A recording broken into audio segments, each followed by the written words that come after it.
What's going on YouTube? It's Tej, back again with another video, and today we're going over my Week 11 NFL Power Rankings. Excited to talk about who's moving up, who's moving down, and of course I want to have you join in on this conversation. Who's your favorite team, and tell me where you think they should be in my NFL Power Rankings. Love to hear your thoughts down below in the comment section. Hopefully you guys enjoy. Be sure to hit that like button if you do. Subscribe if you're new to the channel, all that fun stuff. So we start with the bottom barrel of teams, what I like to call them, the bottom 8. Panthers are down a spot.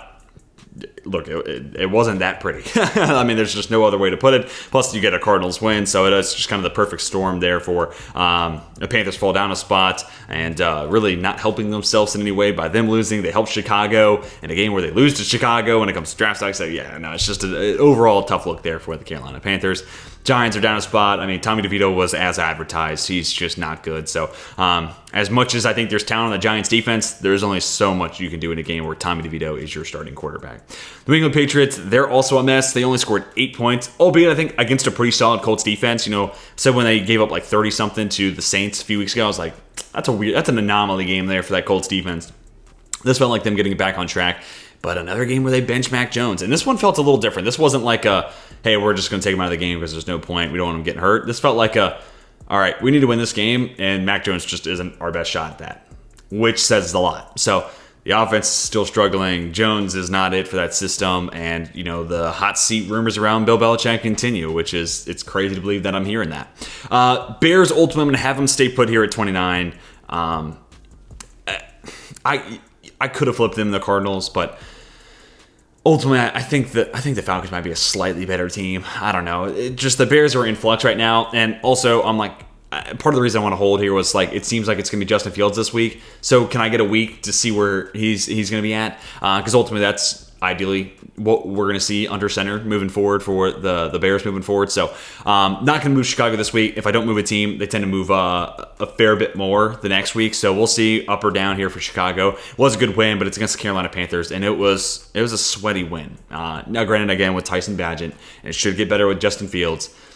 But at the same time, Fields has been a bit of a struggle this year to watch too. So don't want to get my hopes up. I'm going to have the Bears stay put. Falcons down down 2 spots.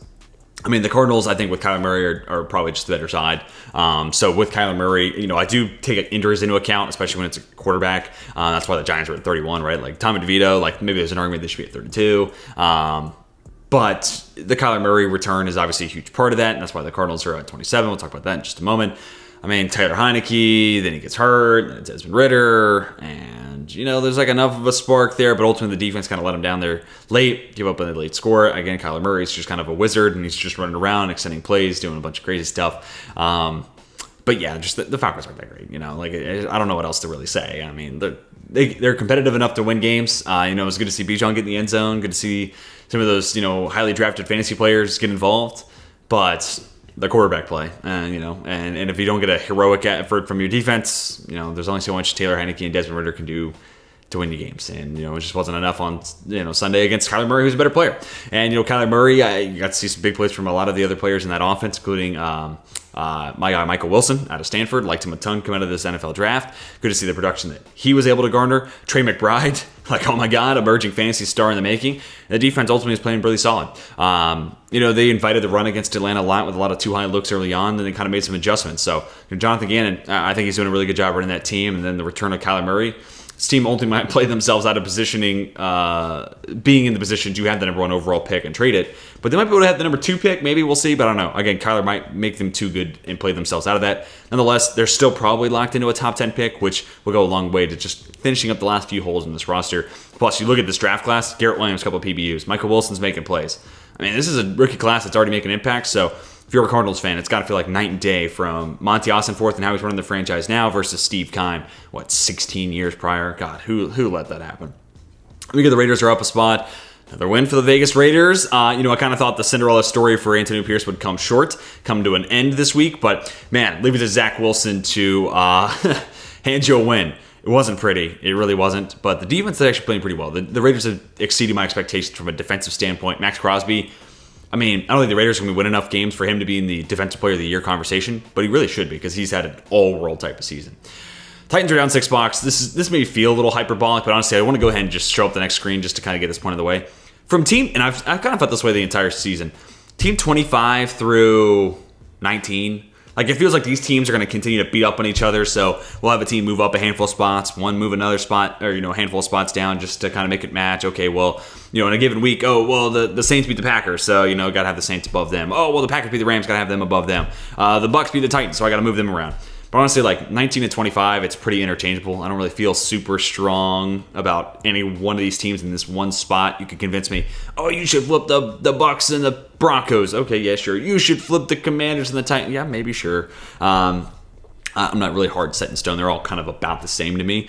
But man, the Titans, it was kind of the quiet offensive game we were expecting for Will Levis. He was kind of due for it, which is it's a little weird considering he had a 10-day lead up to this week. But the Bucks defense, they're not quite the Saints level of it, but the Saints will have games where it's 4 or 5 games a year where the Saints defense looks like it could be maybe the best in the league. And the Bucks they have 3 to 4 games a year where it's damn, there it is. There's that Super Bowl defense, one of the best units in the league. Not the best, but one of. And that was this week against the Titans. Run game didn't go very far for Tennessee, and then Levis wasn't, his best self, and then ultimately that secondary is an issue in Tennessee. That might have to end up being something I really target a lot of my mock drafts. They have got to figure out some solutions there in the back end of that defense, and until then, this feels about right for Tennessee. And second worst record in the AFC? Yeah. So then we get the Commanders. I'm not going to stay put. They did lose, but man, they got something in Sam Howell, man. I'm not saying he's elite. I'm not saying he's CJ Stroud. But they got something there, man. That last touchdown throw to his teammate, De'Ami Brown, the old college teammates, that was a dime. And he had a couple throws like that. But then also for Commanders fans, be excited. You got the running backs involved in the pass game too, which wasn't a big part of Brian Robinson's profile coming out of the draft, but it was for Antonio Gibson. So to have those two guys both being a part of the passing attack just diversifies the portfolio and makes that offense that much more legit. And Logan Thomas still making plays. Jahan Dotson, T-Mac started to make some noise later on in that contest. Eric Pennyman, I think, is doing a good job. And we're seeing Sam Howell get the ball out just a little bit quicker, a few less sacks. Progress there. They're still learning life, what it's like without Montez Sweat, Chase Young, without elite edge rushers. That definitely makes that defense a little bit worse. They lost to a better team, in my opinion. But they battled on the road. Sam Howell looked pretty good, so I don't want to move them down. I think they deserve to stay where they are. Buccaneers are up 2 spots. They look pretty good against the Titans. Definitely want to flip them. Defense looked really, really stout. And anytime Baker Mayfield's throwing to Mike Evans, that offense looks like it can move the ball pretty well. And Baker's always had an affinity for these big body receivers, so it kind of felt like the perfect pairing with him and Mike Evans. The only downside is I wish we could see a little bit more from other guys in offense. Where's Chris Godwin? It seems like all the offensive production is going to Mike Evans, and it's kind of depleted what could go around to other guys. And I'd really love to see this offense be able to share the sugar, so to speak. So it's good to see Mike Evans continue to play good football. Baker's continuing to find him. But man, I'd love to see Mike Evans have that game, and then also Rashad White's a big part of the passing attack out of the backfield, or it's a big game for Chris Godwin on top of that. So just want to see more than just one guy have a big week basically for that passing attack. But strong defensive showing, that really was the difference. Broncos up a spot. Man, who would have saw this coming? I don't think anybody was really predicting Denver to go to Buffalo and win and steal a game away from the Bills. That was kind of must win for Buffalo. That being said, if there's only 11 guys on the field on that rushed field goal, which I know that was a tough spot, but taking a knee and running the field goal unit out didn't feel like the best way to go about that situation. The alternative is you kick a field goal and give the Bills 18 seconds. Who knows what happens then? But 18 seconds, no timeouts.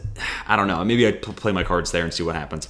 But nevertheless, if not for the 12-man penalty on the field goal attempt, they lose this game, and they're probably at 23, and the Buccaneers move up to 22. So it's not a huge difference, but ultimately, man, the defense has been a huge turnaround. They give up 70 to Miami, which obviously was overplayed. Everybody could have told you that, just because 70 points to any given team any 1 week is just that's rare to have happen. It's almost an NFL record for a reason. But since then, they've allowed almost that in 4 weeks. They've really turned it around. It might be a little bit above 70, but over a 4 week span, really impressive. And then now we're getting to see, hey, Sean Payton's turned this offense around. They're pretty efficient. And Russell Wilson had some of those vintage throwback, that corner of the end zone touchdown to Cortland Sutton. That was shades of Russell Wilson of old. Even the flip out pass to Javonte Williams, kind of an old school Russell Wilson play. And it was great to see Javonte Williams be a big part of the passing attack too. So Broncos are figuring it out, man. They're making some good progress, and they might play themselves out of potential drafting, Caleb Williams, Drake May territory, unless they, just kind of fall through the floor here throughout the rest of the season. But been impressed with what the Broncos in this turnaround just kind of looked like. So if they keep it up, man, this is a team with a lot of good momentum going into next season, which that's a scary thought for the AFC West. I'm going to have the Packers and the Rams stay put. The Rams run by, so not a whole lot to talk about there. Hopefully Matt Stafford's healthy this week. Packers lost to the Steelers, but they stayed competitive. They battled it out. Jordan Love's just ultimately the difference. Like, if they have a slightly better quarterback, they probably win that game. And, like, not to say that everyone's better than, like, Jordan Love, but, like, it kind of feels like a game if they had Jacoby Brissett or like an Andy Dalton, someone just a little bit better. The Packers might have been able to do it. But that being said, like if Jordan Love had Devontae Adams at receiver 1 and then all the other guys are just kind of slid down a spot, I feel like the Packers win this game. Right now, their best offensive player is Aaron Jones, and I feel like they're not getting him the ball as much as they maybe should have. Felt like he was a little bit more involved against Pittsburgh, but for the season, it feels like he's been a little underutilized. And Christian Watson, I don't know, Dontavian Wicks might need to start getting more snaps than Christian Watson, which is crazy to say. And I would have been in total shock saying that just a year ago, just what I knew about Wicks as a prospect and how I thought Watson was starting to bloom. Wicks might be the better player. Like, I don't know. He had the big play late that kind of made it interesting. And yeah, I don't know. It's just the offense isn't quite there. I hope Matt LaFleur doesn't get like Ken Dorsey here and just become a scapegoat, because really it's not his fault. If anything, he's kind of maximizing what's there. This is just a team that needs rejuvenated talent on the offensive side. They need a dude on the outside to play receiver. They kind of need a Devontae Adams type of guy. They need an upgrade over Jordan Love under center. And until they do that, this is only so far they can go. Colts are up 3 spots. I mean, you only scored 10 points. That's not great. But nevertheless, Jonathan Taylor finds the end zone, and they move the ball relatively efficient throughout that game. And the defense, this is kind of what I expected, albeit against a pretty awful offense. But this was, a strong defensive showing. It's hard to go overseas and collect a win, so it wasn't pretty by any stretch of the imagination, but they're doing just enough. And, man, it feels like Shane Steichen's doing a lot with the little man right now, and all I can do is help but, I wish they had Anthony Richardson under center. Saints, bye week, not going to move. So then that takes us to the New York Jets, and, apologies, Saints lost to the Vikings. How could I forget that game? I don't want to hold it against them. I'm not moving the Vikings, which we'll go ahead and showcase that screen now. I don't move the Vikings either. This Josh Dobbs story is kind of fun, but it feels a little fluky, and you kind of got into a spot where the Saints were kind of basically making that known, where that game gets really interesting out of nowhere. And also another reason I didn't want to move the Saints up or down, specifically down, is because I don't know, man. Jameis Winston's a roller coaster, but just because he takes shots and will actually put the ball in the area of Chris Olave and let that guy make a play, I feel like they might be a better offense. I feel like it's gonna be a little gambly, it's gonna be a little hot and cold, but just by giving Chris Olave more chances, I feel like he might be a little bit better of a player, and therefore the offense might be a little better. So I don't know. They might be a little bit better with Winston. So I don't want to move him. Let me see a little bit more what this Winston situation looks like. Or if Derek Carr returns, we'll see how he plays post-injury. Jets are down a spot. Zach Wilson's terrible. I don't mean to keep shitting on a guy. Everyone's already said it. He's just terrible. He is the worst quarterback in the NFL right now. Starting. It's. And I say that even with assuming Desmond Ridder is going to start next week for Atlanta. Wilson's tough, man. EPA per dropback, he's third worst all time, with the only 2 guys behind him being rookie Jared Goff and rookie Josh Rosen. I mean, that's terrible, man. And it sucks because that's an offense with talent on the outside, talent in the backfield. Nathaniel Hackett, I don't think it's an all-world play caller, but he's got a lost season here because Zach Wilson's calling plays. And kind of like we were talking about a little bit earlier on with the Packers, but even more so here with the Jets. You give the Jets Andy Dalton, they're in the playoff picture. You give them Jacoby Brissett, they're in the playoff picture. They're a wild card team right now. And I definitely say that about Andy Dalton. I think Andy Dalton's kind of underrated low-key, but if he's on the Jets, this team 6-3 at the least. They win last week, and they win this week against the Raiders with Andy Dalton. So therefore, they go to 6-3, just like that, instead of 4-5. So I don't know. It's just tough. Sorry, Jets fans. The defense is good. Garrett Wilson's a future stud, I promise you. Breece Hall, Izzy Canada. I think that's an awesome backfield tandem. Robert Saleh's a great coach. I hope he doesn't get Ken Dorsey just because Zach Wilson sucks, but y'all should have made a move at the deadline for Jacoby, a Jameis Winston, a Andy Dalton, someone, because y'all are wasting this season until Rodgers gets back. Steelers are up a spot. Still think they're great. They're winning despite the offense. All the same stuff I'm saying every week. Another game where they're outgained by their opponent. Another game where they don't get 400 total yards of offense. It's like game 56 in a row. It's unbelievable. But the defense is making enough plays. It's now back-to-back weeks where a team was driving late, but get to the red zone and they try to carry the seam route up the right third of the field, and basically the defender drops back far enough and gets the pick. in the end zone against Tennessee, and then just in front of the end zone this week against Green Bay. So history repeating itself a little bit. The pass rush was a little bit quieter this week. I was actually really impressed with Rasheed Walker and Zach Tom, so a little bonus fact there for Packers, something I was impressed with this past Sunday. But, man, the Steelers are still figuring it out, and really it's the run game. If not for the run game, the Steelers lose this game for sure. Jaylen Warren was apparently elevated to the starting running back. Remember when the Steelers drafted Najee Harris in the first round? Remember when everyone tried to tell you that was a bad idea? Me included, yeah, obviously that pick didn't work out great. But Warren and Najee both ran the ball really well. So regardless of who's the starter, ultimately that was the reason why the Steelers won. That run game efficiency, especially early on, was a huge difference for why Pittsburgh got this win. That and being at home, These are the types of Steelers wins that you get at Acrisure Stadium, and these are the types of wins that keep Mike Tomlin above 500 year over year. Vikings did move up a spot. It still feels a little fluky, man. Like Kevin O'Connell's in his bag right now. Like let me just say, he's one of the best play callers in the league. He's maybe calling as good of games as anybody in the NFL. Maybe he's calling the best games in the league right now, considering who he's got under center. Doesn't have Justin Jefferson. Just got Christian Darrisaw, but he's doing a lot for that offense that really shouldn't be going anywhere. So Kevin O'Connell, if there's a reason to move this team up, that's why. Brian Flores has got that defense playing adequate, which is a huge step up from last year. And honestly, like Jordan Addison and the rest of those pass catchers, TJ Hawkinson, like they're picking up the slack for where Justin Jefferson's not on the field. So once they get JJ back, I'm really excited about this offense. And maybe then I'll move them up, but this is like 3 or 4 weeks where I've just kept them at 15 since the Kirk Cousins injury. Kirk Cousins injury, I moved them down a spot, and since then I've kept them where they are here at 15. So sorry, nice wins back-to-back weeks, but ultimately, it feels a little fluky. But I don't know. They're in the playoff picture, so maybe I'm wrong. But 15 feels a little generous for any team starting Josh Dobbs in general. Then we get the Chargers down 2 spots. I mean, it's the Los Angeles Chargers. This is what they're going to do. They can't win these big games. Honestly, the Lions feel like the team now that it felt like the Chargers should be by now. Like 2 years ago, if you told me what the Chargers were going to be like, I feel like I would have pictured exactly what the Lions are now, which is crazy to say. But Brandon Staley, defensive-minded coach, gives up 41. Like, I don't know how many weeks in a row I can keep saying this. It's just rough on that side of the ball. And Herbert's making awesome plays, and Keenan Allen's still such a stud, and Austin Eckler had a big game. Like, the offense isn't the issue. Kellen Moore's calling a pretty good game. He may have been outshined by Ben Johnson, but that doesn't mean Kellen Moore's not doing his job. This is on Brandon Staley and that defense, and I don't know how many weeks I can keep going on about it. It's just they're a disappointment on that side, and that's the difference between them being a playoff team and them just kind of being another year lost in Los Angeles, where it's like there's talent there, but are they going to do anything with it? Nah.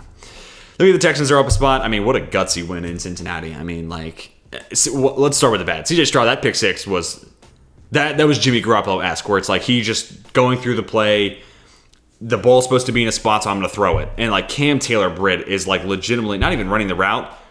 It's just like he was the intended target, and it's almost as if CJ Stroud was trying to throw that play for whatever reason. But other than that one foolish mistake, the dude is unbelievable. Highest graded, quarterback of the last 2 weeks using PFF's numbers. The kid's playing out of his mind. And dude, Noah Brown honestly, not even turn back the clock. Just having a career year out of nowhere. You get Nico Collins back next week. Tank Dell's still awesome. Hopefully get Dameon Pierce back and healthy. Man, just continue to be impressed with the Texans, man. I think they're legit. I think they deserve to be in the playoff picture. And honestly, right now, they're a clearly better team than the Jets. And, they're not far away from me just being like, hey, you know what? If the Bills miss the playoffs and the Texans get in over them, I'm not upset about it because the Texans are just that fun to watch. And honestly, they've earned it that much. Seattle's going to stay put. They did beat Washington, but it was closer than maybe it should have been. I think Devin Witherspoon played a really good game against Terry McLaurin for the most part. And they started moving 17 away from, Witherspoon, and he started to get some chances. And, that receiver trio, they're there. Lockett, quiet first half, bigger second half. DK Metcalf takes over on that final drive to get him in field goal range. Jackson Smith-Njigba pretty productive. And honestly, this week was a little bit quieter than what he's had the 4 weeks prior. But that trio, it's kind of what we expected in the offseason. And they're only getting better week over week. So Gino's been playing really well. You get the receiving touchdown for K-Walk. Not something that's normally in his repertoire. Also the touchdown for Charbonnet, or maybe he was just stopped just before the goal line. But both those guys were involved in the pass game too. So really, there's weapons all around there in Seattle. So not going to move them up because it was a closer game than maybe it should have been. But still a solid win. And hey, Seattle's in the top 12. Don't be upset if you're a Seahawks fan. Jags and Bills are both down a spot. I feel like the Jags got a little exposed by San Francisco. But San Francisco got back on track. I mean, that's the San Francisco that people know and expect. not the San Francisco we saw in the 3 losses before that. So it was kind of a get-right game there for San Francisco, and the Jags just couldn't keep up. And honestly, that Jags offensive line got exposed. More than anything else in that game, the Jags line got exposed because Young, Gregory, Armstead, Bosa, they were all going to town. And they were just living in Trevor Lawrence's lap. So, barring this outlier performance where Jacksonville sees this team with a godly pass rush, they'll be fine.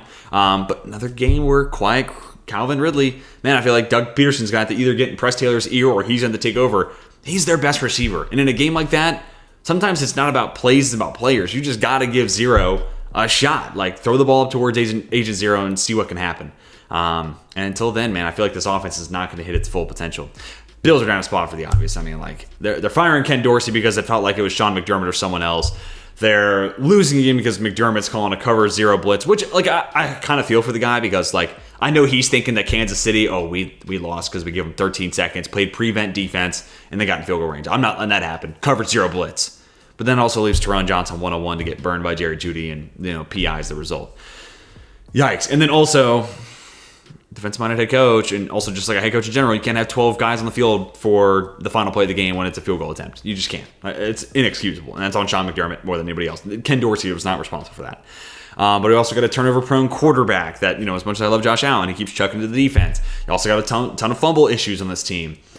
And Gabe Davis leading the team in receiving. Quiet night for Stephon Diggs. Why the hell's that? I don't know. They're not clicking, right? Like, the Bills are just a shell of who they were 3 years ago, which is really disappointing to see. There's still a lot of talent there, so they're going to stay in the top 10, but it's just kind of same old, same old. It's status quo for the last 4 weeks, it feels like, with the Bills, where you want them to be better, but they're just not.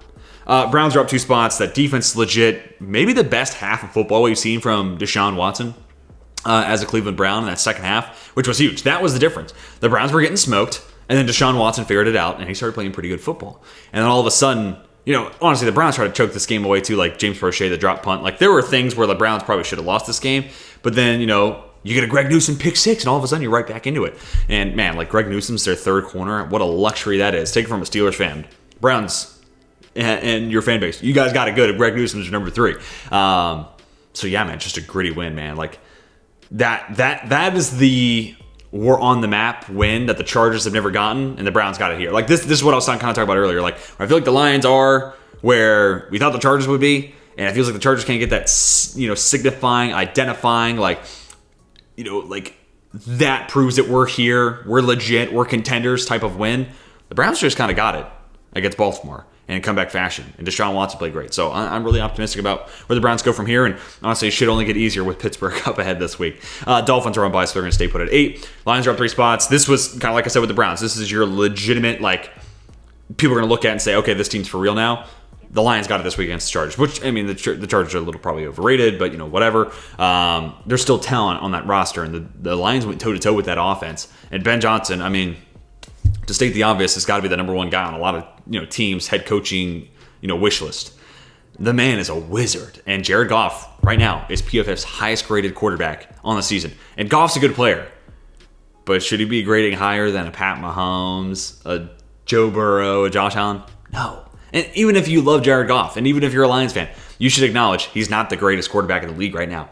It's the offense. It's Amon-Ra St. Brown playing out of his mind. It's David Montgomery breaking off a 75-yarder. And then you have, the compliment to that of Jahmyr Gibbs, Jameson Williams making plays. Sam Laporta comes alive in the second half. It's the pieces. It's the scheme. Everything is gelling together. And then it's Dan Campbell maximizing possessions. Like, the fourth down conversation, people focus too much on, like, what could go wrong, and then more so it's like, what could you gain out of this? Not only the win percentages, but, like, if you have the best, maybe the best offensive play caller right now in the world, Ben Johnson, if you have the highest graded quarterback in the league right now in Jared Goff, if you have the best slot receiver in football right now in Amon-Ra St. Brown, if you have all this going on, why should I punt it on 4th down? I'm going to maximize possession. 4th and short, we're going for it. I want one extra play with my offense on the field anytime I can get it. And Dan Campbell just understands. So, this team's definitely heading in the right direction. Big-time believer in the Lions and where they're going. Cowboys are up a spot. They smoked the Giants, but it was Tommy DeVito. So, I don't take too much out of it, but what they've done to the Giants in the 2 games they played against New York this year is illegal in 33 states. Like, oh my God, child abuse. Like, it's brutal what they've done to the Giants. So, good for Dallas fans. I'm sure that's exciting to just whoop up on a division rival like that twice in a year. You don't get to see that often. But Tommy DeVito's just not good. So, Good on Dallas. The offense looks solid against a defense that has talent, but they were going to win that game. We all knew what was going to happen going into that one. Ravens and Bengals are both down a spot. Bengals, they got themselves back into it. Like they shouldn't have had a game, and then they choked it when they should have won, right? So kind of a weird game. Should they have won? Should they have lost? It depends on where you kind of tune into the game and say, okay, this mistake, take it away.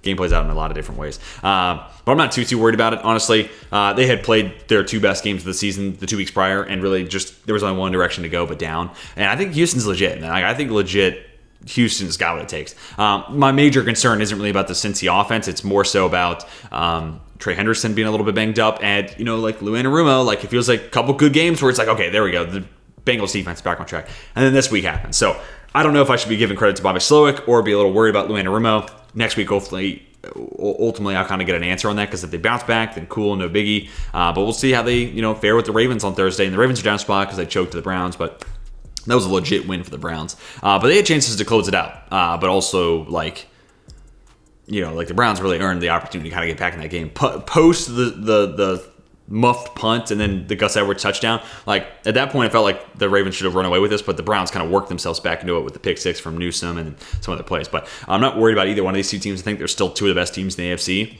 And now we get to see them play Thursday night. Like, what an absolute treat. So 4 versus 5 on Thursday Night Football. About time we got a good start to the NFL week with a good Thursday night game. 49ers are up 2 spots. Legit win against the Jaguars. I don't think the Jaguars have played like a great game yet. Like, them and the Eagles are both teams I'm like, I know you can do better. I just haven't seen it yet. But man, San Francisco, pass rush dominant. Secondary is making plays left, right, and center. Purdy's dropping dimes. Maybe the best game he's had under center for San Francisco. All the playmakers get involved. CMC doesn't find the end zone, but he still has a pretty productive day. Kittle, big day. Debo finds the end zone. Ayuk, I think, also found the end zone. If not, he still had a pretty solid, productive day, at least when I looked at my fantasy scores, right? So, it was like a total team effort. And especially with all those playmakers getting involved, feels like that never happens for Shanahan. So that's how you know it really was a good day for San Francisco, where everyone looked pretty damn good. So that's huge there for San Francisco. And I don't think there's a coincidence. Part of it coincides with Debo returning, and part of it coincides with Trent Williams returning. Sometimes it's weird to think about that one offensive line piece as a missing factor, but when you're as good as Trent Williams, you have to take that into the equation. Chiefs and Eagles stay at the top of the board. I just think right now, I think they're the 2 best teams in football. Like, I just can say that with confidence. They're both on bye this week, so, no new data points for them too. And we get to see them Monday Night Football. So, like, think about this. Thursday night, our week starts with 4 versus 5 in my power rankings, and then our week ends with 1 versus 2. Bless up. NFL Week 11, how could it fail? So, guys, let me hear your thoughts down below in the comment section. Who should be higher? Who should be lower? Who's your favorite team? And where should they be in these NFL power rankings? And love to hear your thoughts just generally about NFL Week 10. And, of course, let me get your early thoughts on what could happen in Week 11 of the NFL season. Let me hear your thoughts down below. Until next time, my name is Teach, and I am signing off.